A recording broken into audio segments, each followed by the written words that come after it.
All right, let's kick things off. Hello and welcome to today's Forrester webinar. Forrester's 2021 Digital Process Survey results. Process automation has never been more important. At Forrester's request, this call is being recorded. The content of this webinar is copyrighted material of Forrester, so rebroadcast, retransmission, or unauthorized duplication is prohibited. Attendees are currently in a listen-only mode and will have the opportunity to participate in a Q&A session after the formal presentation. If you have any questions during the webinar, please send a message to the meeting host via WebEx chat. It is now my pleasure to introduce your speaker, Rob Koplowitz. Thank you, Rodrigo, and thanks everybody for joining. Listen, as Rodrigo mentioned, if you have questions during the course of this, please throw them into the chat. I will do my best to monitor in real time and try to keep the questions in the proper context. A little bit about this particular survey. So for those of you who have followed my research, well, number one, thank you. But this is the fifth version of this particular research. This was originally kicked off 5 years ago by my predecessor, Clay Richardson. Clay saw some things happening in the digital process automation space, and created this survey originally to try to test some of his hypotheses. And for those of you who may be familiar with Clay, his hypotheses are usually correct. And it's been the source of my research. It's been the cornerstone of my research ever since. This particular survey was executed, and the analysis was done by myself as well as my research associate on this, Sarah Marana. Sarah did a great deal of work in terms of preparing the data, analyzing the data. We analyzed a lot of that together in the context of this, and of course helped me in the creation of the deck. One more call out here, and we'll jump into the data. This survey is one of our small S surveys. I refer to them as small. You have the very, very large surveys, and then you have the more situational surveys that we work on, and you tend to be smaller data sets and more focused. But this survey has really grown up. So we had tremendous help from our data team, Melissa Burgess in particular, on helping this to really become more world-class in terms of our data and how we analyze the data. So a great deal of work has been going on in this, and it's been going on for a very long time.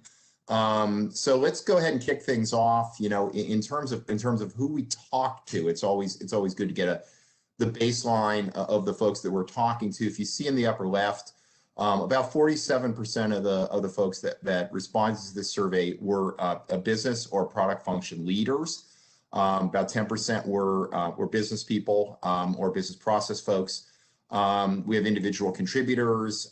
We have developers and other IT roles.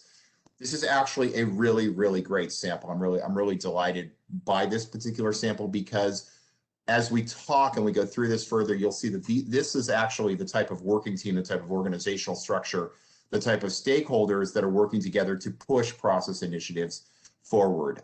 We have about 46% who are key influencers of decisions that respond to this in the upper right. Quite a number of folks report to IT.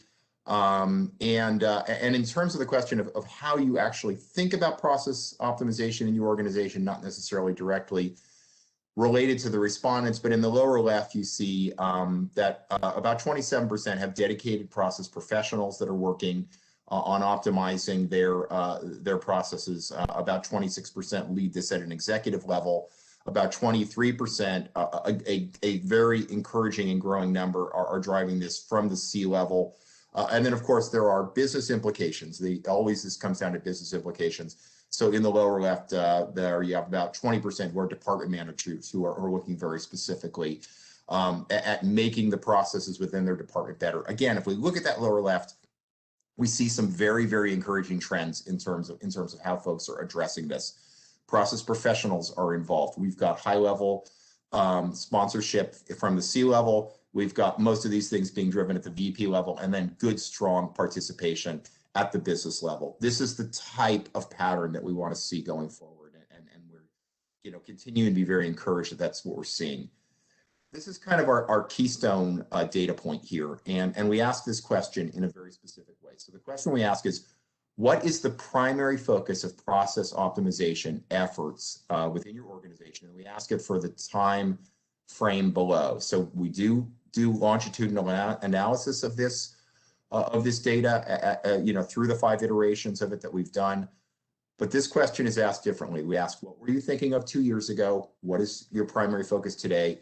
What is your primary focus 2 years from now? And I want to emphasize a couple of things from a longitudinal perspective. The first 3 times we did this survey, the focus was very much on cost reduction. Cost reduction was generally the driver of BPM. If we think of digital process automation coming from its BPM roots, it was always focused around cost reduction. And that's great, right? It built some great BPM companies. There are some great stories. There are things that all of you have experienced that made things much better. But 2 years out, it was always, but this is going to become much more strategic. We're going to start to focus on things like improving customer experience and driving digital transformation. That shifted in the 4th iteration of the survey. And for context, the 4th iteration of the survey went out early in 2020, right before we got locked down. Or sorry, that was the 3rd iteration. Was right before we locked down. And then we revisited again about 6 weeks later, right after we locked down, because we were just being overwhelmed with calls about process and workflow automation as a result of shelter in place. At that point in time, we saw that shift into currently, this is what we're doing right now, is strategic. We're thinking about customers, and we're thinking about this being a backbone of our digital transformation strategy. And you can see that in the numbers, 32% focusing on digital transformation today, 25% focusing on customer experience today. Those grow to 37 and 32% respectively when we push out 2 years. We saw a big jump in improved worker productivity. And the qualitative research that supports that is people just needed to work more effectively because they were sheltered in place last year. Suddenly that became a very important driving factor. The options on the left in terms of your drivers are not mutually exclusive. In fact, they mutually reinforce. All of these things reinforce one another. So be cognizant of the fact that we ask this question in a very specific way. What is the primary driver? And when we start to see these types of strategic initiatives take the forefront, we find that to be very encouraging and to continue to build on the hypothesis that we have that these things are becoming critical drivers of business change.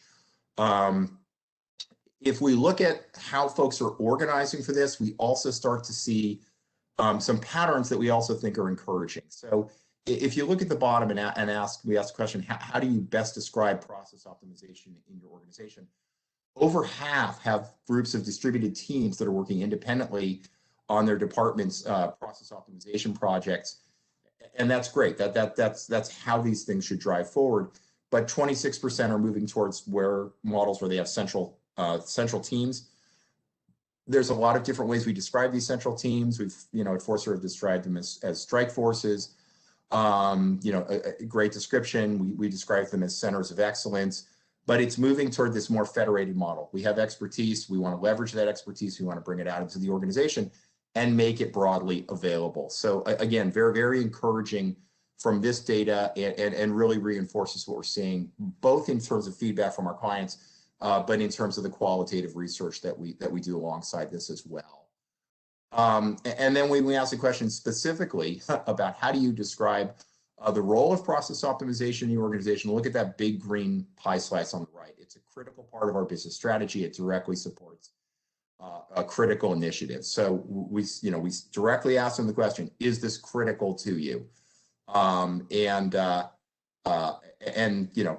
when we start to see numbers like half saying that this is critical, this again reinforces the patterns that we've been seeing, and really raises the profile of this. And we start to see why these things are becoming so high profile in the market. We'll talk about sort of some of the technologies around this and what do you do about it here in just a few moments. We also asked them to rate separately the importance of the following metrics in measuring the impact of process change. And we're going to focus on the left 2 bars. The dark green bar on the left is what's important today, and the light green one is what's important in the future. So we see patterns here that, again, reinforce that there are a lot of different effects that we have as a result of process optimization and ultimately process automation. But in terms of where folks are really looking for impact, we want to see efficiency and productivity improvements. These are not always the proper metrics. Sometimes effectiveness, which is somewhat different than efficiency, is the best metric, but efficiency is something that organizations are moving towards. Customer satisfaction, we're going to explore this a little further. Almost 71% say customer satisfaction is important to them. This is no longer in the back room, guys. This is no longer something where we're taking cost out and reducing error reduction, somewhere in some center in the way back bowels of your organization.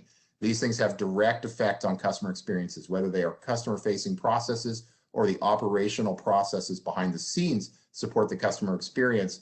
These are becoming really, really strong drivers. We're going to talk about cost reduction a little bit more in the next slide. Quality improvement remains very, very high. But look at the numbers second from the bottom on revenue contribution. 46% expect this to drive revenue contribution today, and 42% expect it to drive revenue contribution in the future. Again, these are broad-reaching goals. They, of course, are not mutually exclusive. But I want to drill on one in particular just for a moment, and that's cost reduction. Because on the previous slide, the spider slide, you saw cost reduction kind of sliding down as a primary driver. Does that lead us to believe that cost reduction is not important? Let's blow out this particular data point and talk about what's going on here, because at first blush, it seems counterintuitive.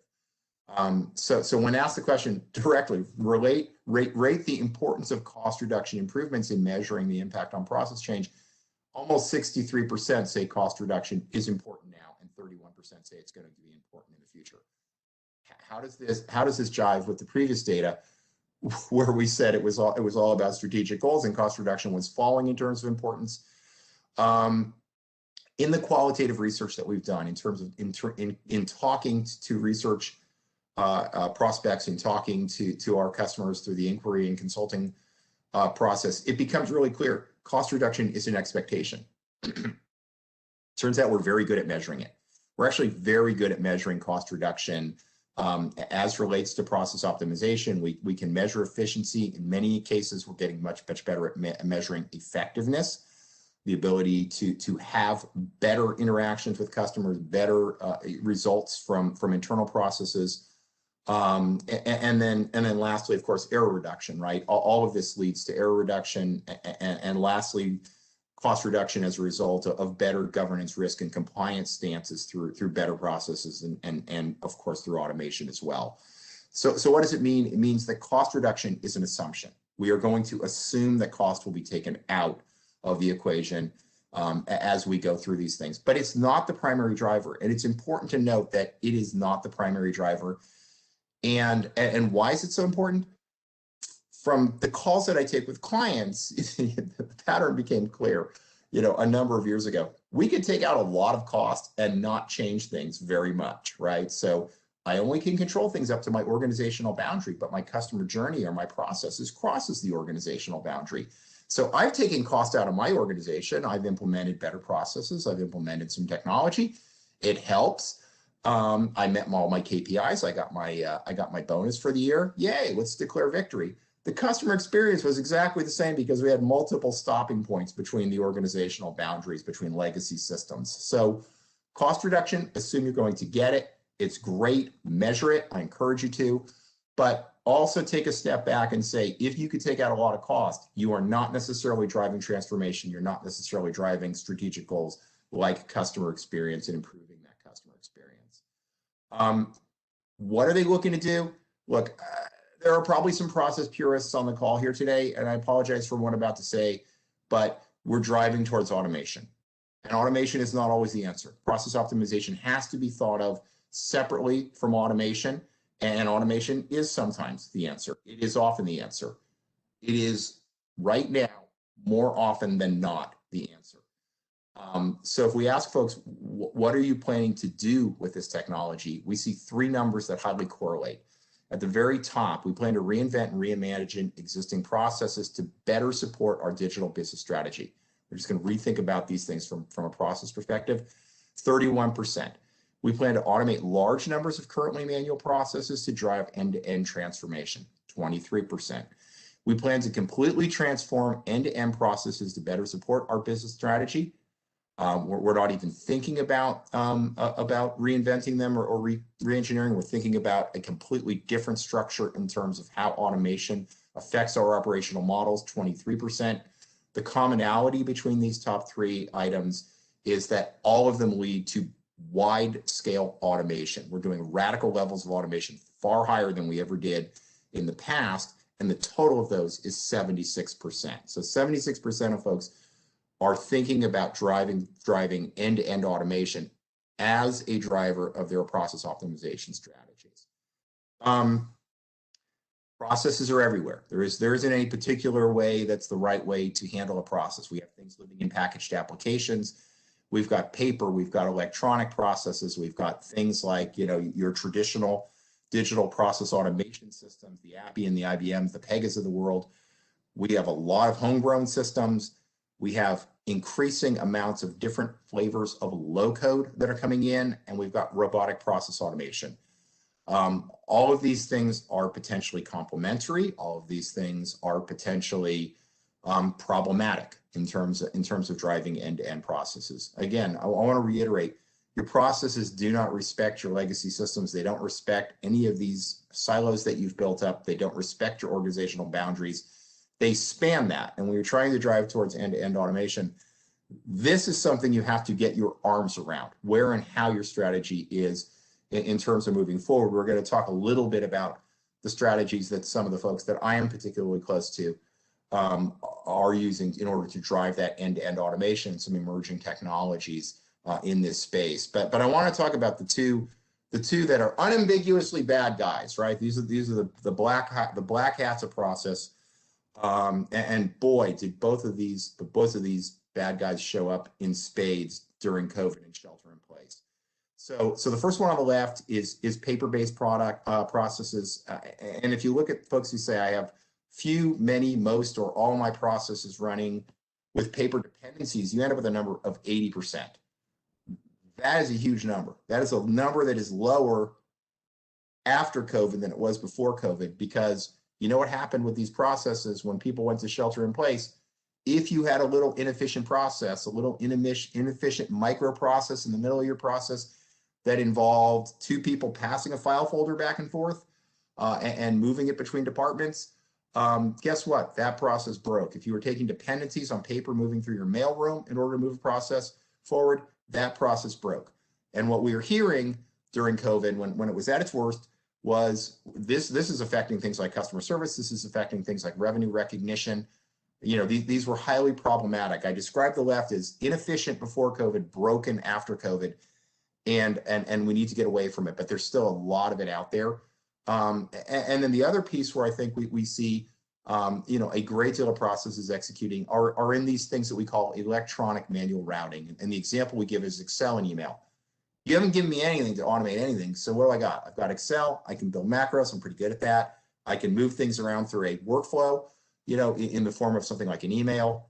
Okay, great. I've solved my own problem. It's better than a sharp stick in the eye. But we need to move, and we're going to end-to-end straight-through processing to get those things out of there and get them into managed platforms that can interact with the systems and the processes that happen before and after them. And the sheer volume of it is just huge, right? So we have to think about this differently.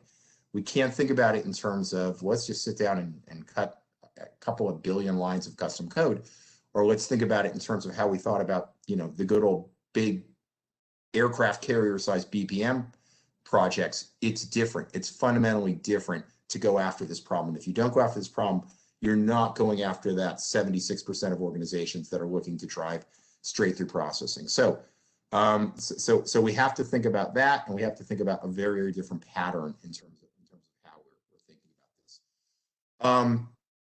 One of the things that's becoming, again, really encouraging is we are not leaping to automation, and we are not leaping to a particular automation approach. There's been a piece of this that has been inserted into the middle of this, and I think it's one of the best trends that I've seen around process optimization. It is the uptake of different types of technology that separate process optimization from the knee-jerk reaction to move directly into automation. So this is adoption of tools and methodologies that we think support that. So if you look at the first one, business documentation types of capabilities, things like business optics, iGraphics, Signavio, places where the organization can get together and collaborate. I mentioned those organizational pieces before: the process expert, the business expert, the technology experts, other stakeholders working together to continuously improve processes and drive them forward. These are the type of technologies that lend themselves to that. This is where the reengineering happens. Michael Hammer is back. He was right. We should think about processes before we blindly automate them. If you have a process that looks like you can do it more efficiently, and you don't take a look at it and discover that it's generating a lot of fraud, guess what? You're going to generate a lot more fraud a lot more quickly. You're going to be efficient, but incredibly ineffective. So reengineering is a big piece of this. We really haven't thought about how effective our processes are in terms of how we're addressing them. We're addressing them from a lean startup perspective. We're experimenting. We're starting very small. What used to be, BPM has now become digital process automation. Start small, experiment, go fast, go wide, continually improve the process as you move forward. BPMN is making a big comeback. BPMN is making a big comeback for a number of reasons. One is it's a very rich language. I know it can be overwhelming, particularly if you're trying to move out towards more business participation.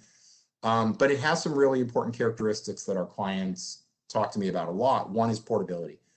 If I take something from process mining, I can move it into process documentation through the BPMN standards language, and maybe even potentially move it into a modeling environment for automation.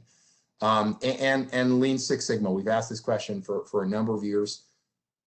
I believe this question was originally put in the survey to try to see this diminish, but it hasn't, right? So it's now less a question of people being wedded to, for instance, Six Sigma as a methodology, and more kind of the recalibration of these professionals as folks who say, I understand process. I used to be pretty anti-automation because it questions the purity of process optimization. We've seen somewhat of a wholesale change where folks who understand process, number one, they're extremely important. It isn't necessarily easy to understand what constitutes a really efficient and effective process. And bringing them in, it brings unbelievably strong insight. Their affinity to automation and the more likely automation outcomes is becoming stronger. So, this trend increases, 16.7% of them increasing the uptake of that. Looking specifically at that business modeling environment, the BPMN type of tools, the Signavios, the iGraphics, the business optics type of tools that allow you to recalibrate, re-engineer your processes. Again, big uptake, 37% using them, 8.8% expanding the usage, and 21% planning to use. These are big numbers. And then the complementary piece of this is process mining. Process mining, process intelligence, task mining. There's a lot of different flavors of this. This has been something we've seen exploding as well. And certainly, you're now seeing process mining vendors advertising during the Olympics, right? This stuff has really grown up. 28% of organizations have them in use today. I could tell you, from the further data that we don't have here, this is crossing organizational boundaries. This is crossing geographic boundaries. This is crossing industry boundaries. This is something that kind of got its foothold in manufacturing, particularly in Central Europe, in the DACH region, and it's now across the globe and across all the different types of industries. But look at that light green on the left. 28% are planning to start investing in process mining. So this idea that we have process diligence, we understand things before we jump into automating them, yet another really encouraging sign.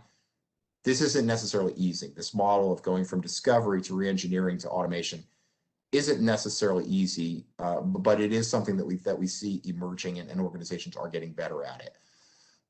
Where are people building these things? Well, you know, you obviously have a lot of things there earlier. You know, the one piece you won't see on this slide is RPA. That's a little bit selfishness on my part. I work with the tools and do the research with the tools along with my colleague John Bratton-Sevick around most of the tools that you see represented here. But, you know, if you look at the in-use numbers, the big blue numbers in the middle, 50% are using, you know, low code for professional developer tools. It's a category that we describe. You see vendors like ServiceNow, Mendix, OutSystems. We have to, you know, we can add Microsoft. We can add Salesforce to that number. There's a number of folks who are playing very effectively in this space. We've got what used to be the BPM market, which has become the digital process automation vendors. These vendors are investing and becoming incredibly effective at addressing low-code patterns, as well as the most sophisticated applications, 44% using things like Appian, IBM, Pegasystems. Other categories that we would describe as DPA deep, all these vendors are moving aggressively towards, you know, towards wider deployments and the ability to meet the low-code demand. At the same time, they're meeting that digital process automation demand. And then the last category, the folks who we would describe as DPA wide, Nintex, K2, who are now one company, Visagi, others, AgilePoint, who play in this space, who really focused on, you're going to do hundreds of automations. We want to help you down that path, 24.5%. You know, these numbers are big. You couple them with the light green on the left, planning to use, and you see a big expansion of footprint into these things. And what these tools do is they allow me to build process and workflow applications at scale and increasingly bring that development cycle closer to the business user. If we're moving perhaps towards citizen development, perhaps just falling short of that and saying, you know, we're going to just have business and IT work together to build a much wider scale of automation. We mentioned that a lot of this is lining up with customer experience and improving customer experience. We ask about design thinking, value stream mapping, and customer journey mapping, particularly. And you see all of these are in use. So we see the blue numbers where we're expanding, where we are in use, and then the light blue numbers where we're expanding the use. Let's just maybe drill in on customer journey mapping. I think in the case that when we drill in a little deeper and talk to folks, are you really doing customer journey mapping? And it turns out they aren't. It turns out that they're doing things that are in support of customer journey mapping. There is a process automation component that is in support of customer journey mapping. We actually explored that particular customer journey mapping versus process optimization dynamic with some research that was done by my colleague TJ Kitt and I not long ago. But we think that these things are coinciding. We don't think organizationally that the customer experience folks who think in terms of design thinking, that the organizational portfolio folks who think in terms of value stream mapping, and that the CX folks who are working on customer journey mapping and the process people are as aligned as they want to be or as they should be. But what we see here is very encouraging, that says they need to work together. They need to work together more effectively. There'll be some organizational challenges in doing that. But I like the fact that even though they're not doing formal customer journey mapping on my side of the wall, they're beginning to understand that there is something out there called customer journey mapping, and increasingly we're seeing really strong connections being made. All of this is a long journey, but all of it is in support of those goals around customer experience that we think are so vital. AI is taking hold. I don't know that my DPA vendors always refer to it as AI. Sometimes they just say, well, it's document intelligence. Sometimes it's a chat bot. Sometimes it's the ability to route something specifically based on tone or sentiment analysis. Increasingly, there's things like machine learning to actually just go out and do fraud detection loops, or maybe initial credit assessment. But it's all being done in a very pragmatic way. So it's not like, you know, people are thinking about it in terms of AI, but the numbers are getting really big, right? 48% are using some form of natural language processing, you know, quite often to identify structure, bring structure to unstructured items. You know, getting close into that content intelligence type of conversation, a form of it. A lot of folks using it for this machine learning for particular types of loops, 37%. These are big numbers, right? These are big numbers, particularly in terms of AI, which is quite often lightly adopted. We've done research on the role of AI in support of digital process automation throughout this research agenda significantly over the course of the last 5 years. Two encouraging factors here. Number one is the uptake is big, and number two is that it's very pragmatic. It's very pragmatic. It's really solving real problems. Just a couple more quick data points. Number one is we're finding that processes are extending increasingly beyond the enterprise. 42% are using this in terms of secure collaboration workspaces, but in direct support of processes. And others are doing it for things like external task approval or document approval. Incredibly important processes as relate to things like the third line item here, customer onboarding, and the list goes on. So what used to be kind of inside of our four walls is extending beyond. And then lastly, the primary use case is still B2B. Although we see 38% of folks who are building out workflow automations, process optimization in support of business to customer B2C type of things, but B2B is still the primary driver. So the whirlwind tour of the latest data. I appreciate everyone taking the time to hear and listen today. And I'll just stop, Rodrigo, and see if there are any questions. All right. If anybody has any questions and or comments for Rob, let's kick that off now. You can leave them in the chat, which should be on the right-hand side of the WebEx screen. Use the drop-down and select all panelists before sending to ensure that all of the questions and or comments you send can be seen by Rob. And while we wait for questions and or comments to come through, we also ask that you please take a moment to complete the short feedback poll that should have just popped up on your screen. We appreciate any and all feedback you can leave us to make these webinars a better experience for our clients going forward. All right, back to you, Rob. Thanks, Rodrigo. So no questions? Let's see, going once, going twice. I'll also put in this comment and see if there's a question that pops up while I make this comment. If you're interested in scheduling an inquiry, I'm putting a link there for the attendees. You can click on that link, set yourself up that way. If you can go to the last slide, you can also see Rob's contact info, I believe. So you can send him a note, you can send Sarah a note, or you can click the link to go schedule an inquiry. And with that, I think going once, going twice, and sold. I don't see any questions. So any other parting comments, Rob, before we go ahead and give these people a little bit of time back? No, just a reiteration. I know I went really fast through a lot of data. If there are questions, and of course, I think we end up with more people watching the recorded versions later than live these days. And obviously, you all know where to find me. And very interested in seeing any feedback you have on the content or responding to any questions. But other than that, thanks everybody. All right, excellent. Thank you very much, Rob, for your insights, and thank you to our audience as always for their participation. This concludes today's webinar.